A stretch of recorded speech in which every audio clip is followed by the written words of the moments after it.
Well, we have our 8 a.m. advisory now in from the National Hurricane Center. This is meteorologist Alex Pry with Channel 13 WMAZ. We are looking at Francine now a tropical depression. So has weakened very drastically upon landfall, making landfall on this Louisiana coastline of the Gulf of Mexico, and now trekking into southern Mississippi, more so central Mississippi now, making pretty good progress, moving north-northeast at about 12 miles an hour, and has begun to make that northward turn, going to still move on through this central portion of Mississippi and then eastern portions of Arkansas and the western edge of Tennessee, so encompassing areas like the city of Memphis. But right now, Francine is only going to hold together probably until tomorrow afternoon. That's when we're looking at the remnants of Francine to really dissipate and not have any more organization whatsoever. But right now, sustained winds of 35 miles an hour, obviously some gusts upwards to about 45, maybe 50 miles an hour, and the pressure at 996 millibars, so continuing to get closer and closer to that 1,000 millibar amount, and that is a good sign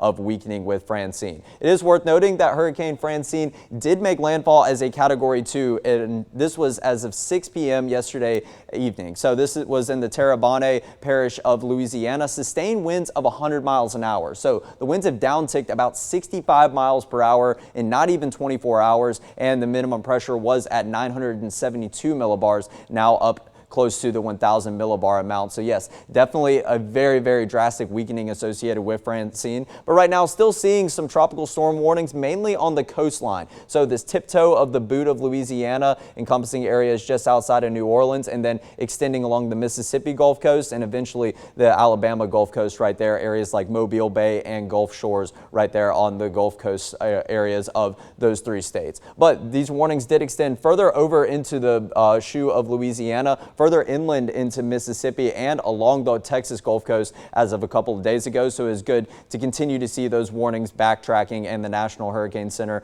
obviously, or the National Weather Service obviously taking those away. Back here at home in central Georgia, we're still looking at widespread rain from these outer bands of Francine. So really taking up a good southwest portion of our viewing area here, and still in the form of light showers, maybe a steadier rain when you start to get some of those yellow or orange colors like you see over there in Crawford County, just south of Roberta. So hopefully everyone that has been running recently dry as of the latest drought monitors the past 2 weeks, getting that much needed rain. But still, Francine having a widespread impact. We're still 2 states over from where the center of circulation is, somewhere around the Jackson area there in Mississippi, where all those flash flood warnings and those green boxes are enveloped in. So we are still going to see lingering moisture all across the southeast over the next couple of days, and that's going to have an influence on our forecast here in central Georgia. So as we go throughout this afternoon, here's the midday timestamp this afternoon. You can definitely see that rain having a good coverage area all across central Georgia, and I think this model run is running just a little bit behind because we're already seeing about this much coverage area in terms of our rain.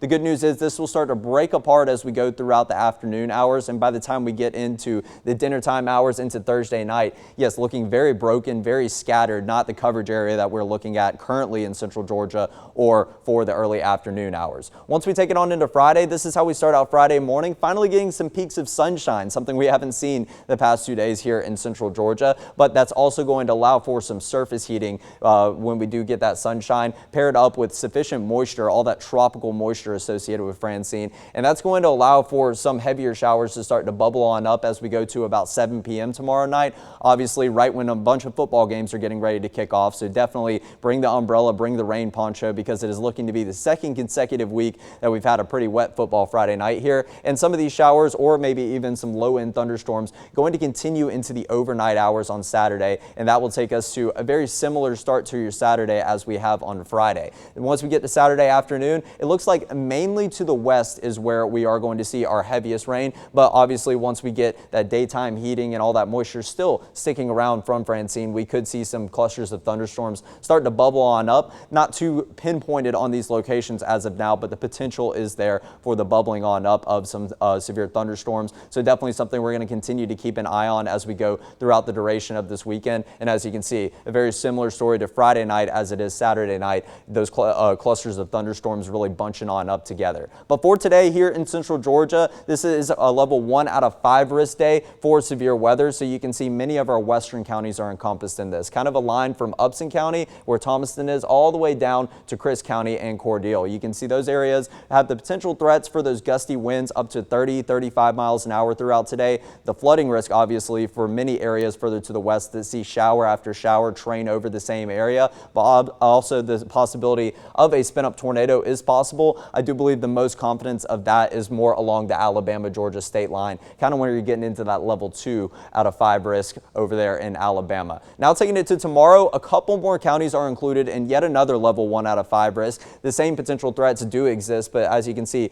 this line, this green line, really encompassing more counties just further over to the east. So some counties like Crawford County, Peach County, down to Houston County, and then as far south down as Wilcox County. We're going to continue to keep an eye out on any of those storms that do run a severe tag. We'll be full staffed here on the weather team over the next 2 days here in central Georgia. So that's where Francine does stand now. It is really good to see those signs of weakening, especially for those folks in Louisiana and Mississippi and the Alabama Gulf Coast that have been hit relatively hard by this not major hurricane, but category 2 hurricane at one time. So hopefully they can continue to get that drier air that's inserting itself on the other side of the storm. But us here on the dirty side, on that east side, still have the potential for some severe weather over the next 2 to 3 days, and we're going to continue to keep you updated on that.